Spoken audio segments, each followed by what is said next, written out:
இப்போல்லாம் பார்த்தீங்கன்னா ரோட்டில் போங்க எங்கே பார்த்தாலும் வாகனங்கள், either four wheelers or two wheelers. எங்கே பார்த்தாலும் ஒரு முட்டுச்சந்துக்குள்ளே போனால் கூட அங்கே வந்து இந்த மாதிரி ஃபோர் வீலர்ஸும் டூ வீலர்ஸும் ஜாஸ்தி ஆயிட்டு யாருக்குமே எதை பற்றியும் கவலை இருக்கிற மாதிரி தெரியல. இந்தியாவில் மட்டுமே 7 கோடி வாகனங்களுக்கு மேலே ஃபோர் வீலர்ஸ் ரெஜிஸ்டர்டு, 21 கோடிக்கு மேலே டூ வீலர்ஸ் ரெஜிஸ்டர்டு ஓடிட்டுருக்கு தினப்படியே. இப்போது சென்னை பற்றி சொல்லவே வேண்டாம். இது Detroit of India, Detroit of ஏஷியான்னு சொல்கிறாங்க. அவ்வளோ கார் கம்பெனிஸ் இந்த சென்னையில் தான் இருக்குது. பெங்களூரில் 24 லட்சம் ப்ரைவேட் கார்ஸ் இருக்குது. அது வந்து டெல்லியை கூட பீட் பண்ணியாச்சு.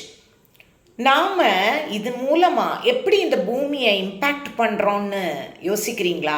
ஏன்னா இந்த மாதிரி எல்லாம் டேட்டாலாம் கொண்டு வந்தாக்கா ரொம்ப சந்தோஷமாயிடும். நம்ம வந்து முன்னேறிட்டுருக்குறோம், தொழில் வளர்ச்சி அப்படின்வாங்க. ஆனால் யார் ஒருத்தரும் நைட்ரஜன் ஆக்சைடு பற்றி கவலைப்படுறதில்ல, கார்பன் டை ஆக்சைடை பற்றி கவலைப்படுறதில்ல, கார்பன் மோனாக்சைடு பற்றி கவலைப்படுறதில்ல. நமக்கு எல்லாருக்கும் எதுக்கு இந்த கவலையெல்லாம்? நம்ம ஹாப்பியாக என்ஜாய் பண்ணலாம் மேடம். அங்கே நமக்கு வந்து டக்குன்னு ஏறி போகிறதுக்கு ஃபோர் வீலர் இருக்குது, டூ வீலர் இருக்குது. என் இஷ்டம் போல் நான் எங்கே வேணாலும் எடுத்துகிட்டு சுற்றுவேன், அப்படி தானே? இல்லை, அதுதான் இல்லை. உங்களுக்கு நான் ஒரு விஷயம் சொல்கிறேன். நமக்கு நிறைய பேருக்கு இப்போ ரெஸ்பிரேட்டரி ப்ராப்ளம்ஸ், சின்ன குழந்தைங்களுக்கு கூட ஆஸ்மா வருது. அவங்களுக்கு டக்குன்னு ரொம்ப எமர்ஜென்சியாக ஹாஸ்பிட்டலைஸ் பண்ண வேண்டிய சூழல் நான் பார்க்குறேன். அதுக்கு மிக முக்கியமான ஒரு காரணம் இந்த மாதிரி மைண்ட்லெஸ்ஸாக நம்ம காரெல்லாம் யூஸ் பண்ணுறதுனால தான், பெட்ரோல் யூஸ் பண்ணுறதுனால தான்.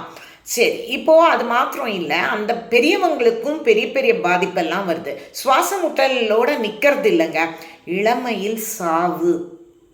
இது நம்ம சொல்லியே ஆகணும். இது தவிர சில நேரங்களில் கார்டியோவாஸ்குலர் டிசீசஸ்க்கு நிறைய நேரங்களில், சில நேரம் இல்லை நிறைய நேரங்களில் இது வந்து ஒரு பிரச்சனையாக இருக்குது அப்படின்னு சொல்கிறாங்க. இது ஒரு காரணியாக இருக்குதுன்னு சொல்கிறாங்க. Carbon dioxide, greenhouse gases கேள்விப்பட்டிருக்கீங்களா? மீத்தேன், நைட்ரஸ் ஆக்சைடு, இதெல்லாம் இதெல்லாம் கூட என்ன ஆகும்னாக்க கிளைமேட் சேஞ்சுன்றாங்க. அடுத்தது பார்த்திங்கன்னா அதுதான் குளோபல் வார்மிங்கிறாங்க. நான் என்னங்க செய்கிறேன்? எல்லா மக்களும் சேர்ந்து செய்கிறாங்க. குளோபல் வார்மிங்க்கும் எனக்கும் என்ன சம்மந்தம் அப்படின்னு கேட்டிங்கனாக்கா, குறிப்பாக நான் சொல்கிறேன், மக்கள் மத்தியில் நடக்கிறதுங்கிறது ரொம்ப வெகுவாக குறைந்து விட்டது. இப்போது பால் வாங்கணுமா, எடு ஃபோர் வீலரை. மளிகை கடைக்கு உப்பு புளி மிளகாத்தலுக்கு கூட யாரும் இப்போ நடந்து போய் வாங்குறது இல்லைங்க. எல்லாரும் டூ வீலர் தான் மினிமம். மேக்சிமம் வந்து நடக்கிறதுங்கிறதே இல்லாமல் போச்சு.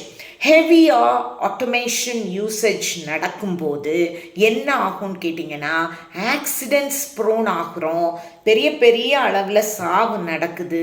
இதெல்லாம் தாண்டி பெரிய கடைகள் என்னென்னாக்கா கார் பார்க்கிங்கோட வசதியா அப்படின்னோடனே நம்ம அங்கே தான் போகிறோம். நம்ம வீட்டு பக்கத்தில் இருக்கிற குட்டி கடைகளை, நாம் சிறு கடைகளை புறக்கணிக்கிறோமோ அப்படின்னு கூட தோணுது.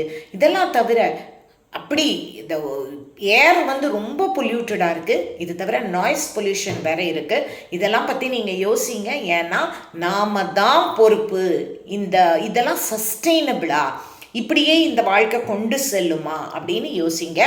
ஏன்னா கண்மூடித்தனமான வளர்ச்சி அப்படிங்கிறது எங்கே கொண்டு வந்து விட்டுருக்கு அப்படிங்கிறத பற்றியும் நாம் பொறுப்பாக சிந்திக்க வேண்டியிருக்கு இல்லையா?